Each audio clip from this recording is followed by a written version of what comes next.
All right, welcome everybody. This is my first video. The topic of this video is for the new Destiny 2 player, specifically the free-to-play variety of Destiny 2 player, where I'm going to try to explain some of the mechanics of the game, what you can do for free, what you'll have to pay for, and then what I recommend you do just to learn the game more effectively. I'm making this because Bungie's New Light experience seems to leave a lot to be desired. They kind of throw you into the deep end without explaining much of anything to you.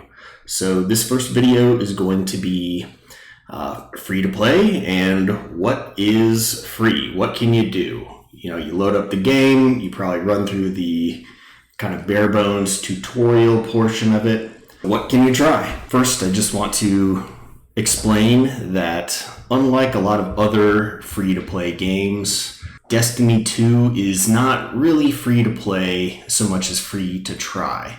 A game like Hearthstone, you can earn everything in that game just through playing the game. And that is not the case with Destiny 2. You will need to pay for expansions and other content in order to really get everything out of it. But there is a lot that you can try and that you can do before you decide to fork over your hard-earned money. You can, at the very least, get a feel for the game and see if it's something that you want to try out. So what can you do?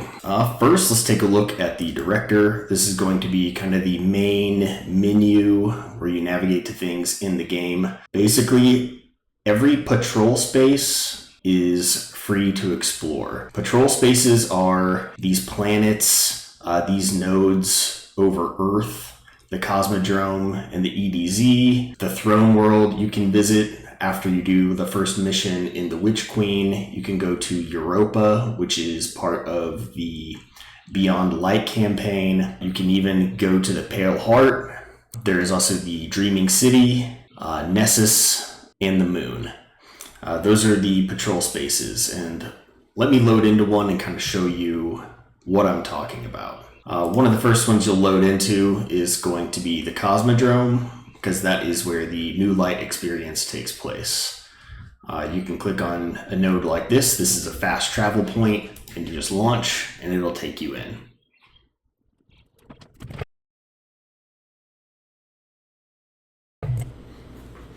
Alright, so we just loaded into Skywatch. This is a patrol space in the Cosmodrome, and basically it's just an area where you can run around, shoot enemies, collect resources, and just generally explore.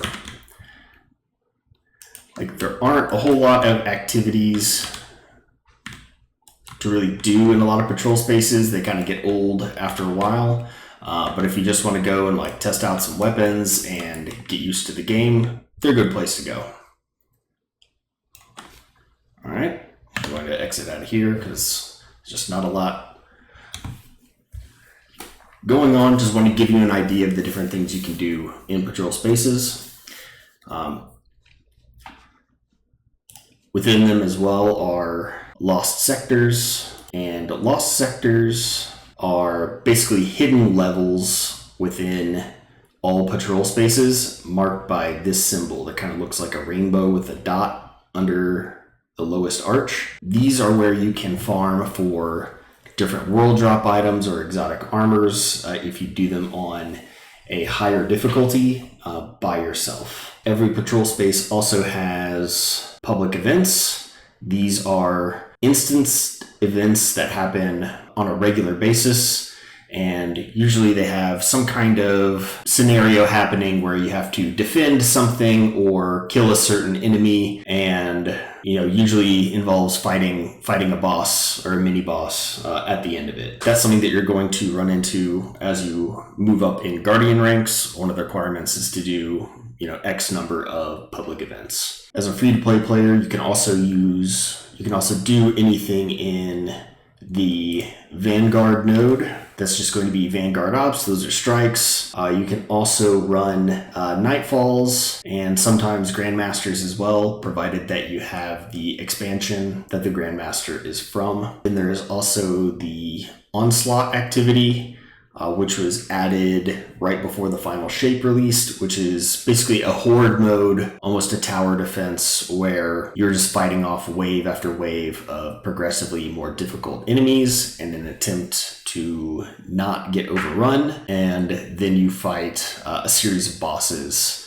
A boss will come every 10th wave. You also have Gambit, which is sort of it's described as a PvPvE type activity. So for the most part, you can just fight regular non-player opponents, but then you can also invade the other team's side. Like, you're kept separate, but then you can invade the other team's side and kill the opposing teammates and basically throw a wrench into their plans. It's pretty fun. It's just it hasn't been touched by Bungie in some time, so it does get a little stale because they don't give Gambit a whole lot of love. But it does drop some pretty unique weapons, so it's definitely worth checking out. Then you have the Crucible. Everything here is free except for Trials of Osiris. As you can see, it requires Destiny 2 the final shape. You just need the current expansion in order to play Trials of Osiris. This is sort of the in-game PvP mode. It's where people get really serious. You have to win streaks of games in order to get the best rewards. It is pretty fun, just a 3v3 mode. You can also play competitive, which is also a 3v3 mode that will give you competitive exclusive items as well. And then you have the different quick play and unranked playlists. Control just has you capture points by standing on them, and then you just have to keep the opponents from standing on the points and recapturing them from you. You get a score multiplier. Rumble is just a free-for-all. Clash is basically Team Slayer, like the Halo days. And then there is momentum control as well. Then the Legends node, some of these are free for free-to-play players. Prophecy is a free dungeon. Crotus End is a raid that is a more difficult 6-player team activity. Prophecy is a dungeon. It is a 3-player activity, although you can do it solo, but that's if you really like a challenge. Then you have King's Fall, that is also a free raid, as well as Vault of Glass. These 3 are free because they've been reprised from Destiny 1. Looks like these require expansion. So the exotic mission for Presage requires Beyond Light or Season 13 to play. These others looks like you just need to get the specific quest.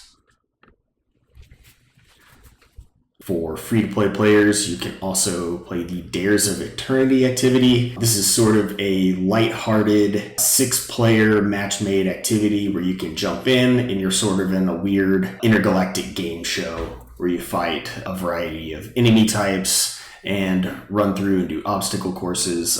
It's good fun. It drops some honestly really good weapons that are also craftable, which is another thing that you can get access to as a free-to-play player. Currently, there is a special event called the Rite of the Nine. This is available for all players, so you don't have to pay for it. And the nice thing is you can jump in and you can grab a set of armor and a couple of exotics for free. So I recommend you do that probably before you do much of anything else if you're planning on playing. The Rite of the Nine activity is basically a series of dungeons that you get to play for free without paying for them, and you can earn the weapons from those with updated loot pools, as well as a guided mode that helps teach you the mechanics of the dungeon. So you can actually run these solo without too much pain, which is really nice. So yeah, just come over to this chest, accept the gift from the Nine, and then you can claim all of this booty. So you get Izanagi's Burden, you get the Aeon Safe Gauntlets, they give you some legendary weapons at max light level, and then they give you a full set of armor at max light level. So you can definitely speed up the grind. So yeah, you just come in, equip. I'm not too hung up about all my blue armor.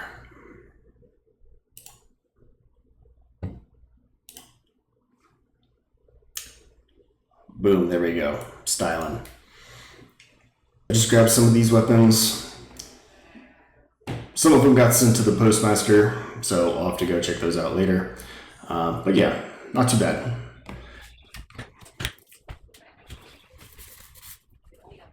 Some other things that are free to do. I already talked about the Dares of Eternity. This is the Spire of the Watchers, part of the Rite of the Nine dungeon. You can click on that and choose Explorer mode. That will give you the easy mode that is meant for a single player to do. You can bring in a team. And then they have a match made mode, which is where random people fill in your party. Then you have Eternity and Ultimatum, where you'll have to find a party to play with, but these drop better rewards or better weapons.